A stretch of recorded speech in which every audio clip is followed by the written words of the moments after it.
My data has been imported into this Excel. Next thing I want to do is I want to make this data look readable. It's looking clumsy, clustered together. I want to give more space, so I could just select the whole of this.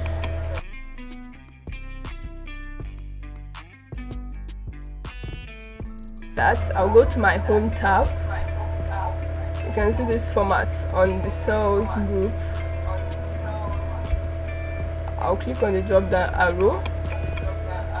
I'll go to my column width. Now I'm going to use custom.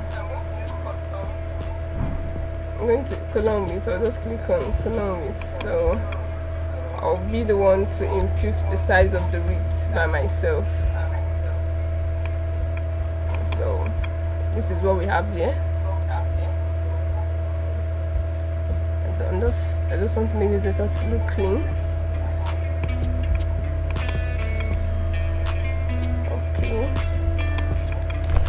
So in analyzing data, once you have imported your data into Excel, there is something you want to do, but for the sake of this class, this data is already cleaned up and there is consistency. Sometimes when you are working with data, you find out that maybe some spellings are not correct. So these are numbers, not letters. We don't have text here, not here. So, but assuming this data has text, we want to check the spelling. We want to check if there is empty space within this data. If there is empty cells, you know what I mean by empty cells. Maybe there is a space here, because if there is any space here or if there is any empty cell or empty row or empty column, it will affect your analysis, especially when you start using tables. So we don't want that. We do cleaning and ensure consistency. So this data is already cleaned up. So after cleaning your data, you will consider formatting. Everything here is on general. Look at this place, general. When you click this drop down arrow, you are going to see general, number, currency, accounting, short dates, and stuff like that. So you want to tell Excel what this is about. If this is date, the whole of this column is date, you format it to date. How do you do that? Click on that drop down arrow, you go to short date. Long date will tell you maybe Wednesday, spell it in full, but short date will just give you numbers. So Excel recognizes the whole of this column as dates. You can see the change here. So the next is price. Price has to do with number of currency, but I will just use number. But since the three cells can be formatted as number, I'll just select everything at the same time. Right click just to save time.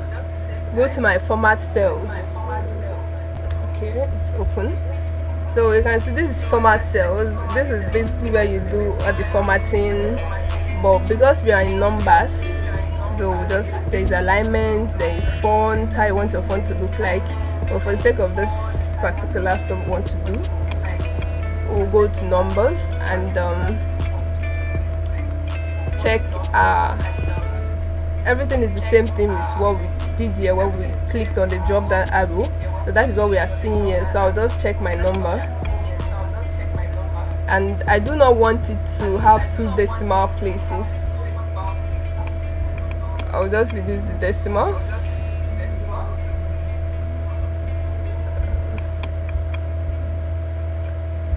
Okay, so Excel sees everything here now as number. It shows here. So we have our volume, currency.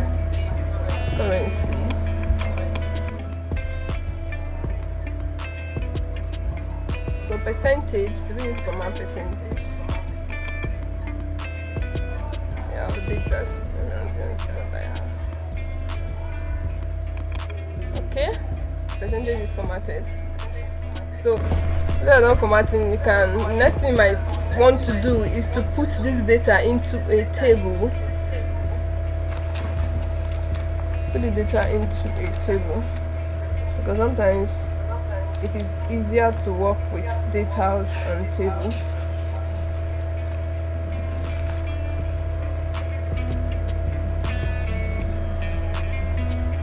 So let's put this data in table. If you want to put the data in table, you need to select any cell within the table. There are actually 3 ways you can do this. You can decide to select any data, go to your home tab. You see this under the format, under the style group. You can see format as table. When you click on this, it's going to show you a preview of all the tables we have here. So I can choose, I like this table. So once I click on any table, you can see this lines, these broken lines going through all this data. It shows me where you don't need the entire stuff Excel is selecting that will be inside that table. And sometimes this box here is not checked. You check it, it says my table has headers, and headers is here where you have your date, your price.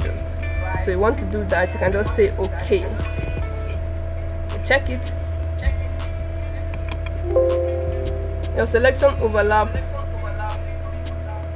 one or more external data range. Do you want to convert the selection to a table and remove all external connection? Yes, please.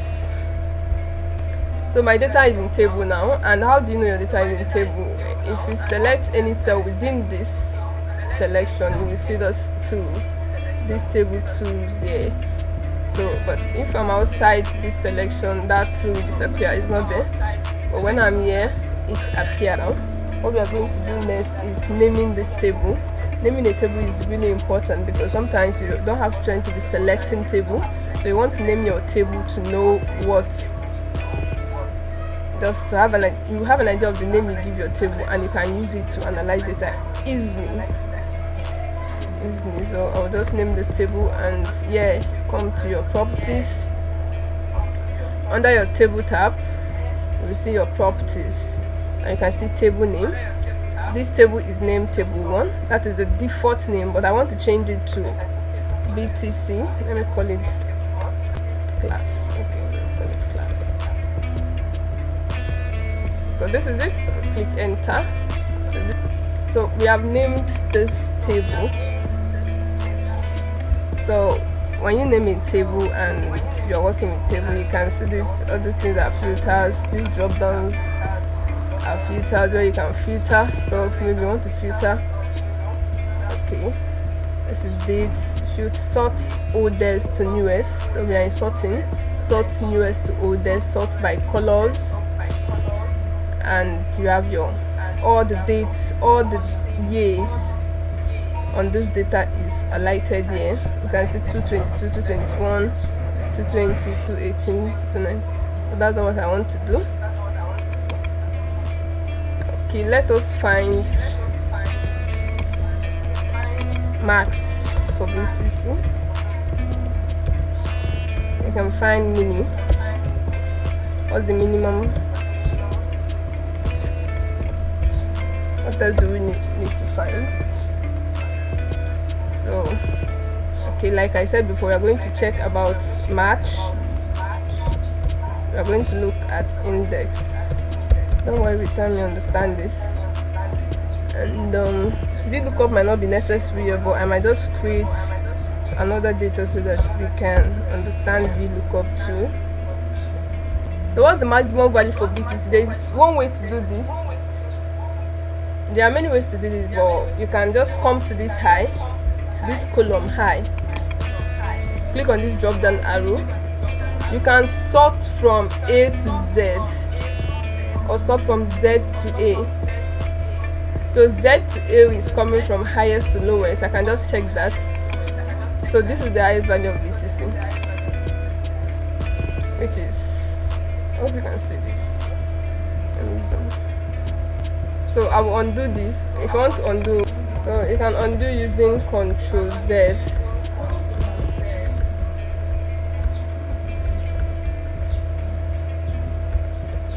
Ctrl Z, my data is back to normal.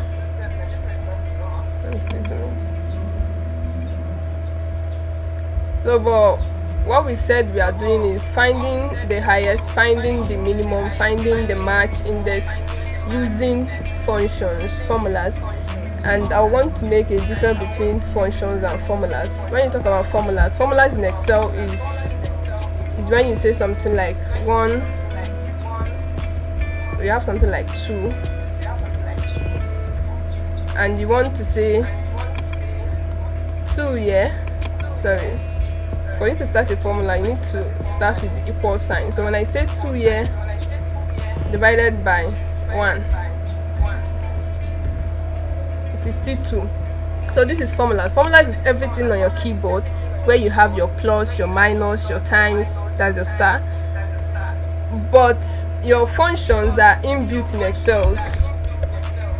Function is when you click, when you input your equal to and say maximum, Excel is going to pop up this max, and you can see what it entails. It returns the highest value in a set of value. That is the main thing. Ignore logical values or text. So now we want to find the maximum of this BTC. Instead of coming to our pivot table trying to use this drop down to sort from highest to lowest, we just want to locate what is the highest value on this data. You can use your math. So for this to enter, you click it. So once you click it, it is available now. So you can see your number.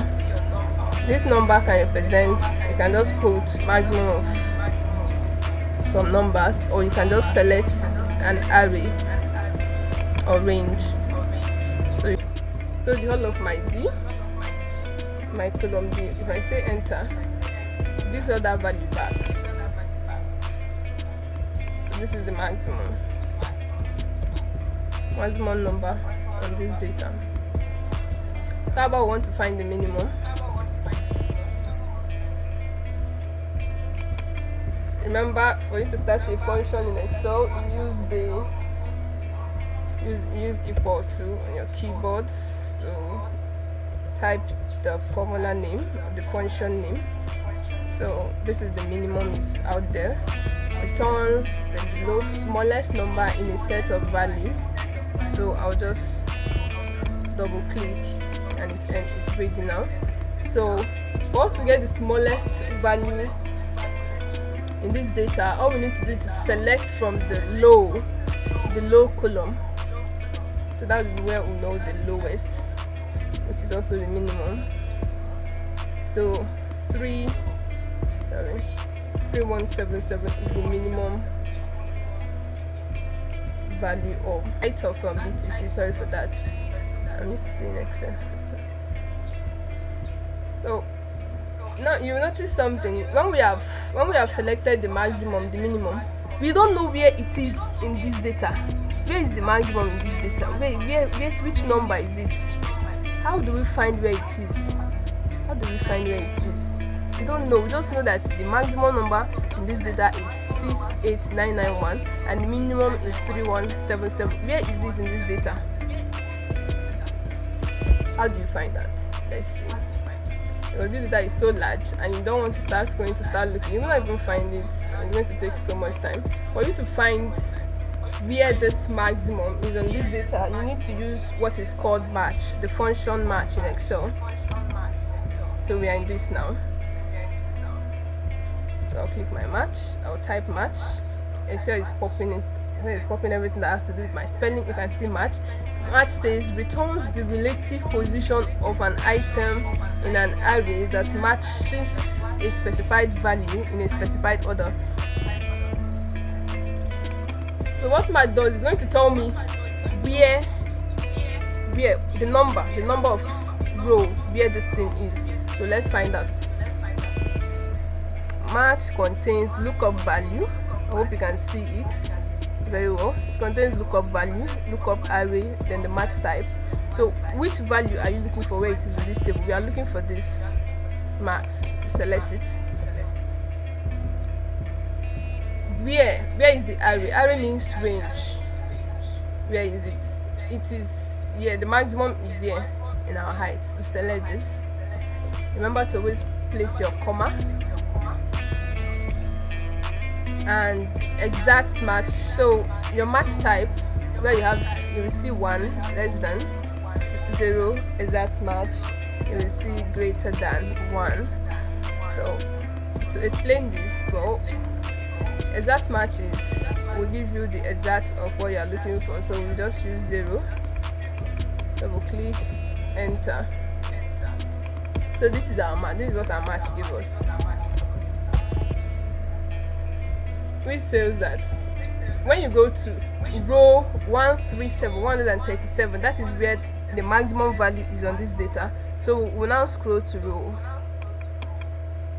137. Okay, this is row 137, and we have 6899 here.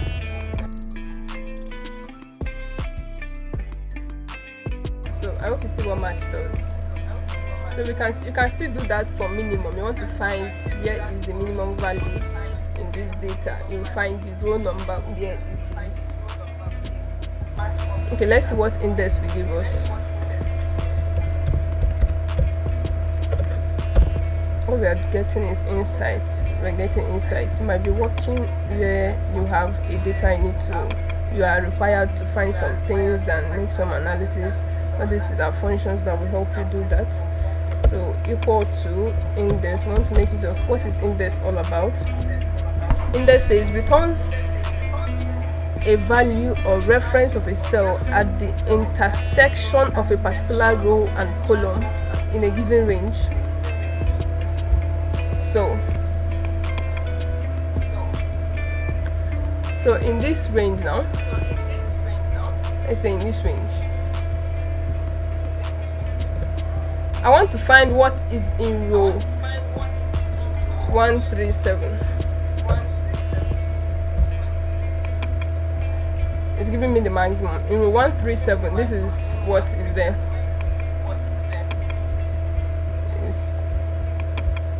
I don't know why it's giving in decimal.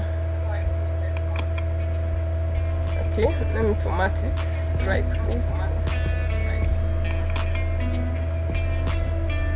I don't need the decimal.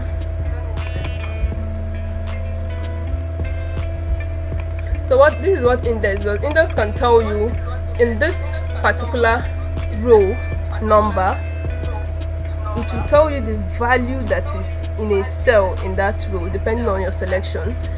Okay, let me say index of, I want to find, let me use column number instead of row number. And after this we are going to combine IndexMatch together to see what it will give us.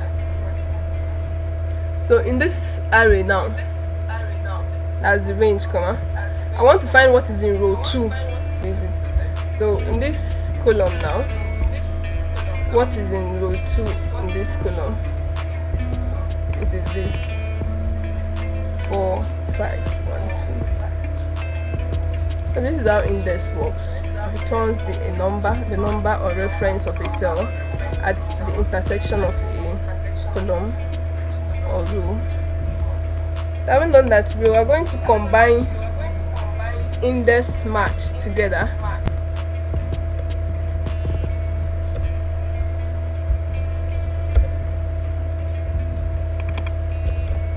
This is where you start looking at combining two functions together. So index on its own is a function, match on its own is a function. So you can combine these two together to get what you want. So now in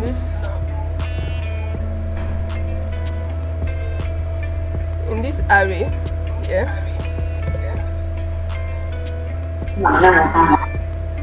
please go to enter meet yourself. Thank you.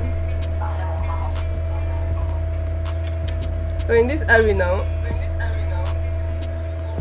I've selected this already. I want to find the match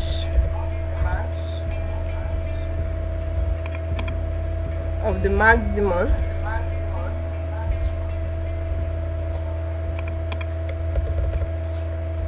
this is where combining formulas and functions comes together.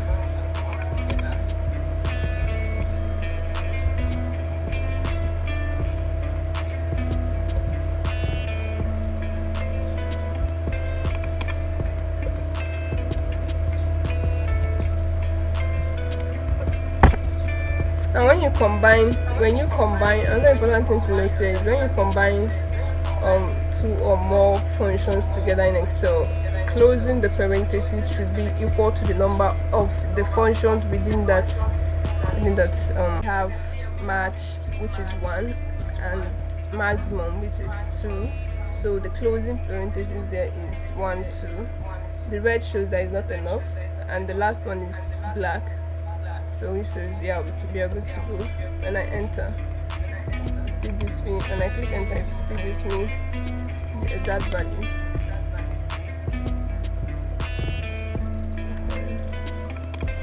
It's always done.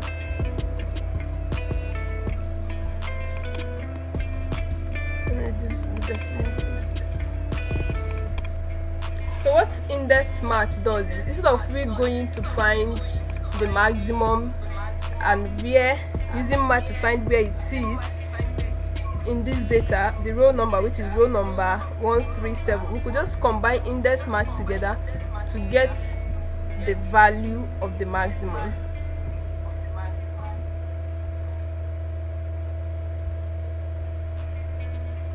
So that is it for that's the function we are going to be considering.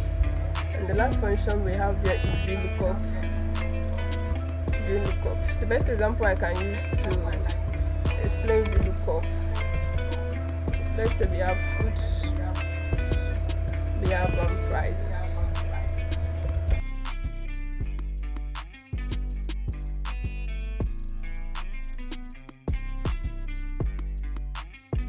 Vlookup, imagine this data is a very large data that contains fruits, or that contains employees' names, and different employees have different salaries. Now this data is so big that you cannot easily spot what is the price that is attached to Apple. You cannot easily spot. You want to use Vlookup to find that price.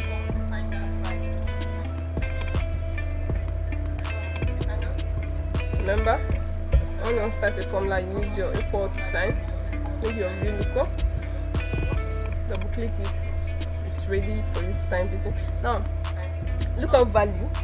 What's the value you are looking for? You are looking for Apple, right? We are looking for Apple, and it says table array. Which table is Apple contained in?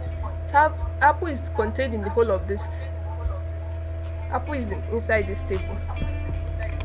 You select it, put your comma. Column index number.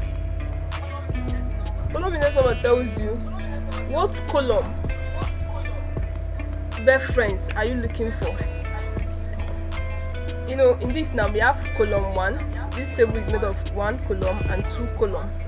Now we're looking for the value of Apple in column 2 in price section. What price is attached to Apple, and that price column is in column 2 of this table.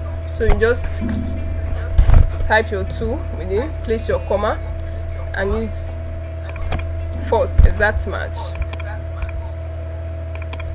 Enter. So it's going to bring out the value of Apple in this table, and the price is 20 naira. So Excel makes work easy where you have large data. You're working with large data, things you don't want to waste time to start spotting them maybe by scrolling down. What am I looking for? With formulas or functions, you get what you want at the snap of your hand.